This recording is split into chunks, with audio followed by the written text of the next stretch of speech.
যেখানে মৃত ফুল গাছকে যত্ন করলেও সে এক সময় সে গাছে ফুল দেয়।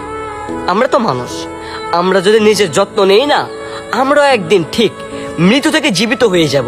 আমরা বেঁচে আছি, এটাকে বাঁচা বলে না, এটাকে মৃত বলে। তাই তুমি যদি নিজেকে খারাপ কাজ থেকে ভালো কাজের দিকে নিয়ে আসো, ইনশাআল্লাহ তুমিও সেই মৃত ফুল গাছের মতো একদিন জীবিত হয়ে সাফল্য অর্জন করবা। ফুল গাছ দিয়েছে ফুল, আর তুমি নিজের জীবনে সাফল্য নিয়ে আসবা। তাই বলতেছি, হতাশ হয়েও না। নিজের এই জীবনে তুমি এখন মৃত বুঝলাম, তুমি নিজেকে জীবিত করো, তুমি নিজেকে পরিবর্তন করো, দেখবা তোমার জীবনে সাফল্য আসবে আসবে আসবেই।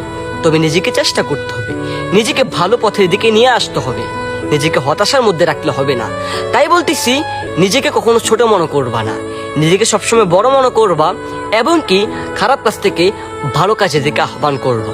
তাহলে দেখবা সেই মৃত ফুল গাছের মতো তুমিও একদিন জীবিত হয়ে নিজের জীবনে সাফল্য অর্জন করতে পারবা ইনশাআল্লাহ।